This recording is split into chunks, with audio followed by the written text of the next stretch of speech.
Hello traders, hello everyone, welcome to our new webinar. It's Monday, September 2nd, so new start of the month, but today's price action, as you know, can be a bit slow because of the labor holiday in the US and Canada, but still we will most likely have a very interesting week ahead. As you know, the most important event or data, if you want, will be released on Friday. So non-farm payrolls report, it's all about the speculations if Fed would really maybe hike for 50 basis points or no. So as you know, market has been positioned for this hike for quite a while now, and that's why we were seeing such a nice and deep moves here on the dollar with the US yields. Now, before we go to charts, just let me remind you that all of the analysis is coming from wavetraders.com. So if you will be interested in more of this analysis on a daily basis, make sure to visit our website. So I can see that Forever You're Dead, okay, is here. Anes is here, is always with us. Safa, hello, how are you? And others as well, because we are streaming this to multiple social media channels. Okay, so firstly, I want to look at this chart. It shows the Fed fund rates versus 2-year US yields. You can see the very big gap, and they're all saying that Fed is following the market, not other way around. So obviously at some point, Fed will have to listen to the market, and speculators obviously who are positioned on short US dollar with a lower US yield. So I'm thinking that obviously these markets these two should come together at some point. And if we consider that dollar has a plenty of room for more weakness based on lower US yields expectation, I just think that these trends will not change just yet. Here, if we take a look on the US yield, and maybe try to focus on wave C. Okay, here now wave C is a motive wave, right? Meaning it should be structured by 5 sub waves, and for now we are not seeing 5 waves down yet from that April highs. We were looking for limited upside for wave B. We said that we are looking lower for wave C, and this was the main reason why we thought obviously that inflation will also come to the downside, that this will weaken the dollar based on cuts expectations. And so far we are already in wave C. So definitely going into the end of this year, we'll have to be very careful, because I think that at some point even these lower US yields will stabilize, and maybe this will be, who knows, after they will maybe surprise and hiked and cut more than expected, and obviously there will be no real expectations for more cuts going forward, or these expectations would drop, and this could stabilize the US yields. So I'm thinking that maybe big levels are around 3.25 to 3.5% here on the 10-year, and this could possibly be the downside area, or very big important area, I should say, because keep in mind that we have an impulsive rise from that 2020 April low. So I'm just thinking that if we get a little bit of more weakness here over the next few months, that market will then possibly stabilize, okay, down here. But for now we are still in this camp, in these trends of lower US dollar, higher stocks, but I'm just want to be prepared and ready what may follow, let's say later this year, in which kind of levels we could move, because obviously markets are not always just one directional. Cycles will change, and as soon as Fed will start cutting rates, we will be closer to end of these speculations, obviously, that they will cut rates, because that's what was the main driver of the markets over the past few months. So now if we take a look maybe on dollar itself, dollar index here, maybe not the best example always to look just at dollar index. You have also here on TradingView FXCM dollar, which is maybe much more appropriate to follow. That's not the ticker that we are looking at right now, but I'm just saying that's more appropriate ticker to follow, because it's more equal weighted between a few currencies. Okay, here dollar index obviously depends too much on the euro. So one of the reasons why we have seen dollar coming to the slightly to the upside last week was mainly because also in the eurozone, as you know, inflation, especially in Germany, came to the downside, and this obviously euro has weakened, and this has had some impact here on the dollar. But I think that this bounce is only short-lived. I just still think that obviously we have a very strong downtrend here from the last 2 months. So I think that this weakness will possibly resume, and what's maybe even more important is that despite, if we take a look on chart, despite rally here, let me hide this, despite this rally on dollar, we have stocks,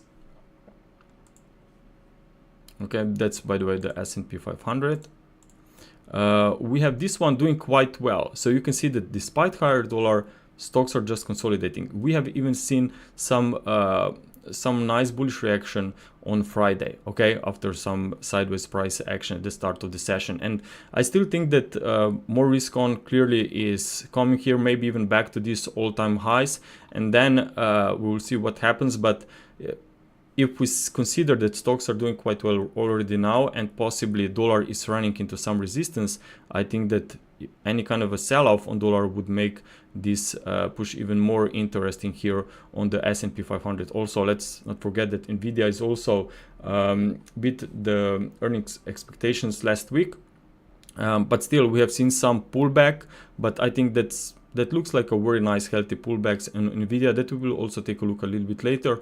And I think that more upside obviously on this stock could possibly have a positive impact on technology sectors and other indexes, US indexes as well. So I'm still looking for this to be a counter trend movement. I know that it's kind of a sharp rally here, but as long as we are holding this resistance, I just think that there is still a possibility that we will see a reversal to the downside.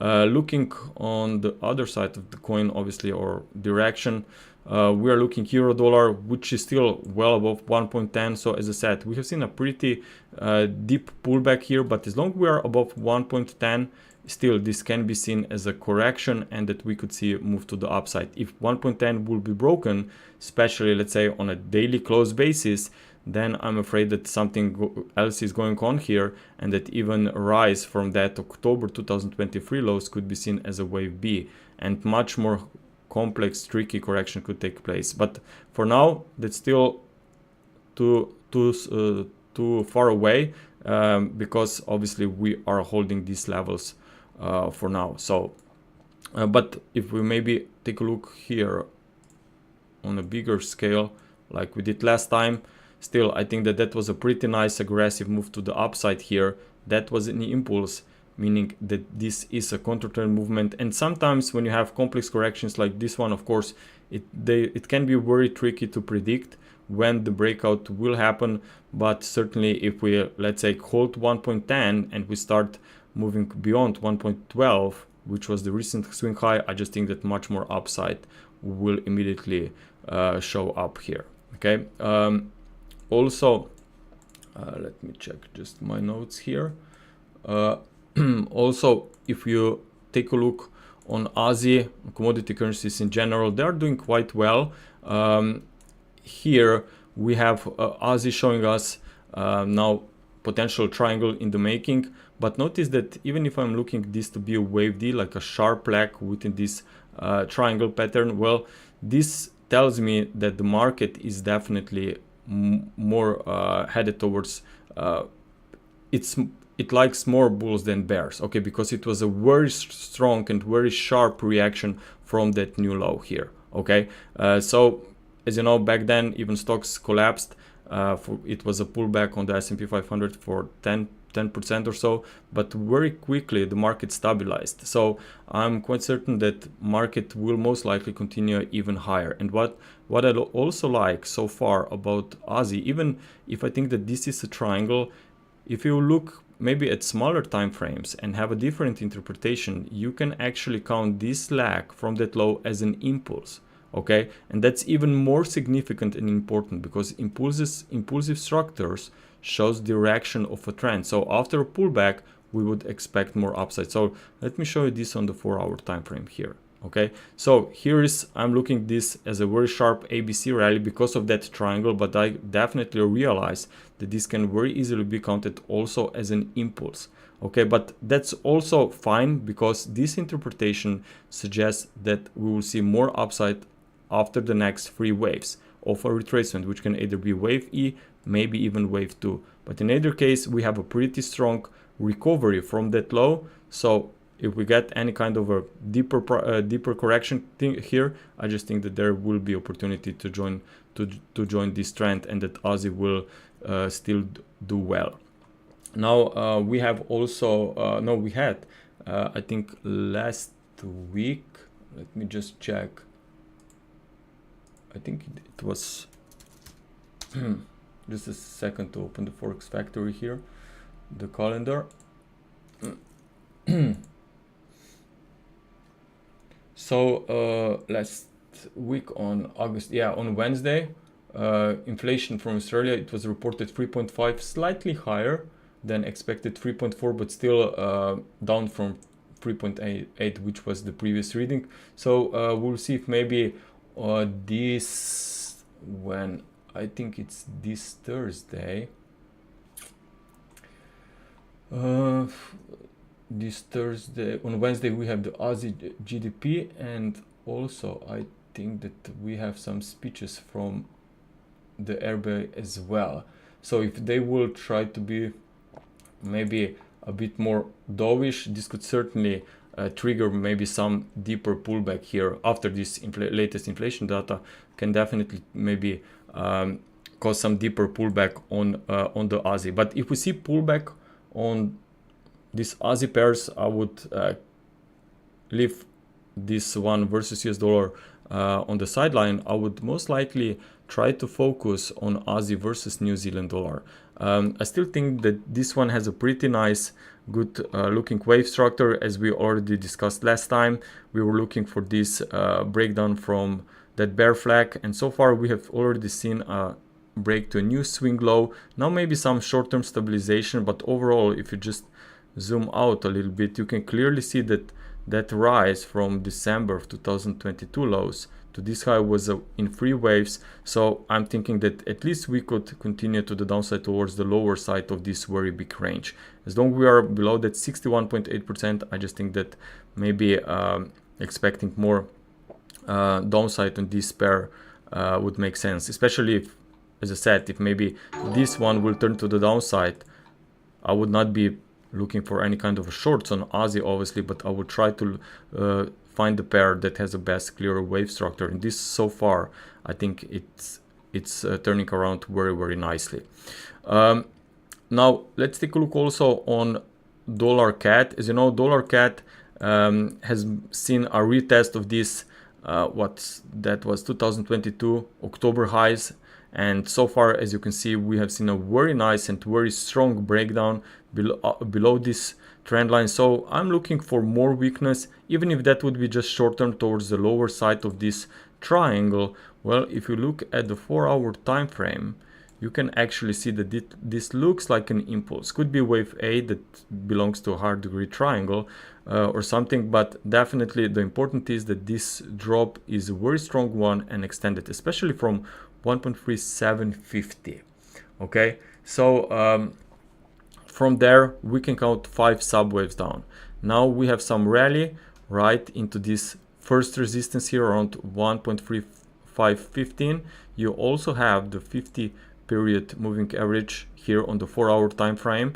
So normally when you have a very sharp, very strong move and extensions, I'm trying to look for this to be like a resistance zone on rallies, especially if at the same time you have the RSI here, which is below 50. This means it's a bear trend, and you have now a pullback when the Elliott wave correction occurs, and where 50 line could act as a very nice resistance. So I'm thinking of this to be coming into very, very interesting attractive zone for potential next sell-off. Also, so far this recovery, even if we are seeing some higher prices, well, bulls are struggling actually, right? We are not seeing any strong moves to the upside.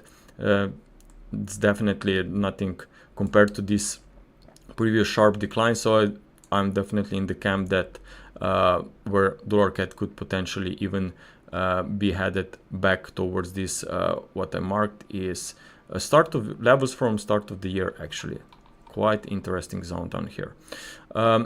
So for dollar CAD I'm expecting more weakness here.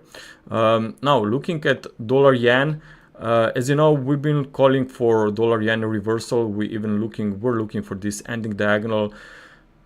The most important thing is when it comes to ending diagonals that they will cause in most of the cases you will see that market will reverse unexpectedly, very sharply back to the starting point of that wedge, or maybe just back to the wave 2 swing area. Like in our case, we came pretty close. But what's going on now? Well, we are seeing some stabilization, maybe because obviously speculators are not betting now on Japanese yen strength that aggressively like they did before, because there were up here, there were plenty of speculations that they will intervene in the markets, they will change the rate policy. It was also speculation that obviously Fed will cut rate. So a lot of this is already now priced in the market. So market went pretty far, and that's why maybe it's time for some price stabilization. But regarding price stabilization, I just think that maybe there is time for some correction. Maybe it's already underway here, but what I would be looking for is definitely the interesting level is around 152. Okay, if you look back a little bit, you can see that that was the swing high from May 2nd, swing low from May 2nd this year. It was the high here from November back in 2023. I think it was also some intervention back then. And also that comes very close, actually exact to this level to October 2022. So definitely this zone, okay, if I do it like that, okay, you can see that this zone is definitely very, very important here, around 152. Now, when it comes to Elliott waves, if you want to be on the short side, you want to see a corrective recovery. Okay, you want to see 3 wave structures or 5 wave structures if that's a triangle, or 7 swing correction if something more complex and deeper occurs. And if you look closely right now from that latest swing low, well, that's not really a completed correction yet. Can be already maybe wave A finished here, and you are now going to see higher prices into subwave C towards 152 resistance, or maybe we will see another push to the downside if market will just stay sideways here for some kind of a bearish triangle, and then we will see another drop. But in either case, if someone wants to be short, maybe it's not always important just structures, the important are levels. Okay, so if you're looking for levels and you define them, we'll stick to them. And in my case still, even if we see a new low and then we will see some kind of a correction later on, and I still think that 152 should be quite interesting and important level. So I would be looking for a drop from there. Either we will see a retest of that level straight from current levels, or maybe we go back to 141 once again and then rally. But in either case, 152, I think it's a very important level. Also at the same time, that's if we get towards this 152, that's when I would be also paying attention to yen crosses, because you can see that yen crosses somehow now also stabilized a bit. But when this dollar yen pair will finally maybe be ready to make another third leg of decline here after that recovery, that's when yen crosses could also be very interesting. Just let me grab some water, please.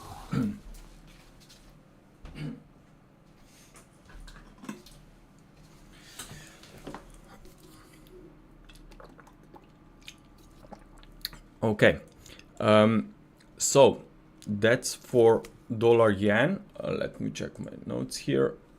Now the S&P 500.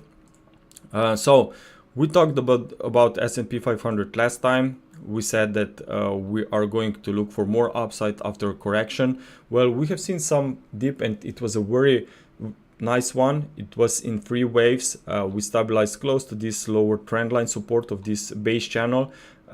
Also, pullback was not very similar compared to this wave B, but still looks like a same degree. Maybe even some would say that this could be some kind of a head and shoulder formation. Let me just try to draw here. Maybe on some other indexes, if you are tracking different ones, you will have much better example of potential head and shoulder bottom formation here. But I certainly think that this looks very interesting for more upside this week. I think that sooner or later we could be back to these all-time highs. But whenever we will trade at these levels, that's when you should be very careful. But you know that after 5 waves, well, market could possibly make a corrective retracement. Let me just check some of the charts here as well, like Nasdaq 100. That's the head and shoulder, maybe the better example as I discussed earlier. So left shoulder, right shoulder, that's the head. Neckline breakout would be around 20,150 or so. Definitely around 20,000. That's always important level. It's around figure psychological level. But in Elliott wave terms, I just think that we have a very nice and beautiful price pattern here that can send us higher. And I really like the fact that despite a drop on nvidia, okay, we can actually look at it right now. Despite a pullback on nvidia after earnings, okay, we are still seeing Nasdaq 100 doing quite well. So nvidia is in a pullback, but the Nasdaq 100 here is doing quite well. So if I think that nvidia here is in a wave 4, right, and it will see more upside going into this week, then obviously this Nasdaq 100 should stay, in my opinion, in uptrend. So I really like also how the substructures of wave 4 looks. Definitely looks like a very nice correction. Also, you have seen a retracement back to the 38.2% of wave of an extended wave 3, which is actually the textbook stuff here. Okay, so we are expecting still more upside. But once we will, as I said earlier, once we will start trading at new highs, maybe, who knows, around 6,000 or so, I just think that this will be magic level. So like 6,000 here on the S&P 500. Bitcoin would be magic level around 95 to 100,000. Then we have also, if I open this one real quick, German DAX, around 20,000. These are all big important figures, and if we'll see them, I just think it should be we should be very careful, because these current cycles could then come to an end, and maybe that, who knows, later this year some cycles could already change. Now let's take a look also on silver. So silver has made, as you know, I'm counting this as a counter-trend movement in 3 waves. We have seen some very nice rebound here. Okay, so I'm thinking about more upside. Ideally, we will see more upside into this black wave 5. So maybe we'll see still new highs this year before market comes into some very strong, serious resistance up there. But there's also an alternate scenario, okay, where you can count from that highs, you can count drop in 5 waves as a leading diagonal. Let me draw this for you. And the reason why I'm showing you this, because both different wave counts suggest the same direction in the short term. So the alternate count would be that this is actually a 5 wave drop here, okay, as a leading diagonal. And then you have this wedge shape, and now you have a counter-trend movement. But counter-trend movement, okay, like an ABC, let me change this, should be structured by 3 waves, right? So that's then A, B, and wave C, okay? So you're now in wave B. You're still missing wave C before you may potentially see more weakness, okay? So that would be our alternate count, or our second wave count if you want. Okay, but we are still missing this one. We are still missing C wave. So that's why I think that silver is quite interesting, maybe around $28 dollars for this week. It's quite attractive, interesting level, because we have some nice pullback going on, and this pullback is unfolding against this 5 wave rise. So I'm thinking about a very interesting area down here for a potential bounce, okay? And that's why I showed you 2 wave counts. Even if that would be there would be some limited upside, I just think that as long as we are holding this 2650, there can be more upside. Maybe watch gold silver ratio. This could be quite interesting. Okay, to help you select between gold or silver, because obviously when gold silver ratio is moving to the downside, well, that's actually the real bull market, because silver will then try to outperform gold, but gold will also move to the upside, but not with the same percentages, obviously. Valerie, hey, how are you? Nice to see you here. So that's for silver. As I said, 28, maybe slightly lower. You have the 61.8%. That's definitely very attractive and very interesting levels. Okay, now earlier we said, and we discussed about nvidia, so I said that obviously we are looking at wave 4 to be in support for this week. Also, if you look at AMD as well, we discussed about this one last time. We said that clearly we have a 3 waves drop from that highs. Okay, let me label this for you.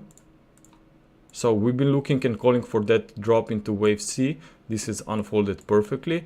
And now what's the most important is that after this wave C, the market stabilized and even reversed higher in quite strong, with quite strong price action. Looks like an impulse. Okay, so I'm thinking about more upside on this one as well. And so far it is matching quite nicely with other markets, I must say. So it can be wave B, maybe still sub wave 4 or wave A, but in either case, even if that would be just a wave B correction, I just think that more upside should be seen. Okay, maybe towards this unfilled gap that goes back to mid of July. Okay, so I'm thinking that more upside here on this sector will be seen. Even if you look at semiconductors here, we have a pretty nice strong rebound from the previous 4th wave.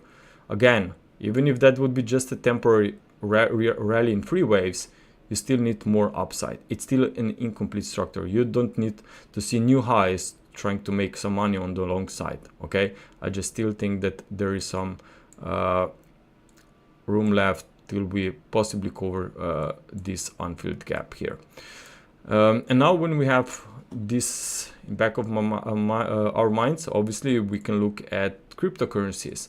So cryptocurrencies are making some retracements. They are making some deep pullbacks, but always you have to, whenever you are confused maybe about the short-term price actions, at least that's how I look at it, I will try to leave the short-term price action structures on the side, and I will zoom out and look what's going on the higher time frame. And no matter what happened so far during the month of July and August on Bitcoin, the price action or the direction trend on the higher time frames did not change. And I want to bring back this chart that I already showed in June. I said that normally during summer, especially since 2018, there were a lot of occasions that during summer market was mostly sideways. We have seen some breakouts, but it was just a failure breakouts. It wasn't really the real direction. The normally big moves, very strong moves, occurred then later after summer, maybe at the end of September, October, November. These were the months where Bitcoin moved the most. And maybe we are still waiting on this kind of a example again this year. And I would not be surprised, because here we have a very nice wave 2, you have a wave 1, you have a wave 2 pullback, nice wave 3, and possibly now wave 4 consolidation. So if maybe during elections Fed will be looking for more cuts, if they will be looking for more cuts, but there will be no signs of recessions, that's very important. I still think that markets could be very stable here and look for more upside. They will try to support stock markets, even if they will see some kind of a dips or a very unexpected sell-off during elections. They will try to support the markets, and maybe this will have a positive impact also on Bitcoin. But so far, maybe you are frustrated because stocks are doing quite well. dollar came to the downside, cryptos are still sideways. But we have to just to listen to price action and look, as I said, maybe at the higher time frame cycles where the direction, in my opinion, is still very clear. Now, if we look maybe at some of the wave counts here, I don't know why this is deleted anyway. Here I am looking. Wait a second. Just a second.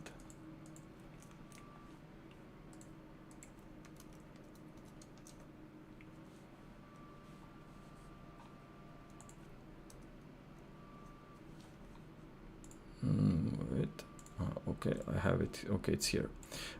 Okay, so here we have a potential flat formation that I'm tracking. Okay, I know that some would say, well, notice here that you have 3 waves up, maybe in wave 1. Yeah, I mean, definitely this could be seen as a 3 waves, but that's why I have also an alternate labelings. But the reason why I'm looking for this potential to be a flat formation with a very nice support around 56 to 57,000 is because dollar is coming to the downside, and if stocks would really start breaking higher, maybe this week after jobs data, who knows, I just think that sooner or later even cryptocurrencies will try to join this trend. Okay, so I want to be ready rather than left behind. So here I still think that if we see a bounce from the 56,000 or so, okay, that's the key level. If we see this support that will hold and then market start recovering back above 61,000 with an impulsive price action, meaning you have 5 waves up, well, this would be quite important and strong evidences that at least towards 65 back to 66,000 market could move, okay, over the next, let's say then over the next week or 2 weeks or so. So the key would be to observe what the stock market is doing, what the dollar is doing, and the most important, that we see a bounce from that area, because I certainly think that there's also a chance that market will just move straight away to the downside through this level. Okay, and then I would label this as a counter trend movement, and we would be looking for another drop towards 48, 47,000 before market will possibly stabilize. Okay, but I still think that this flat has really a chance. Also, if we look here on liquidation heat maps, and I discussed about this already last time. I think it was a 6-month period. Okay, you can still see that they're above 70,000. There are plenty of liquidations. It means that there are plenty of stops from those who are short, and not a lot of stops here from those who are long. So maybe this up here, it's like a magnet zone. So if we at any point will move into that area, I would be very, very careful here, because it can, after these liquidations occur, market could make some pullbacks here. Okay, but overall, just as I said earlier, I just think that Bitcoin still has a pretty good chance that will at some point still move higher after this consolidation here, that I definitely see it as a wave 4.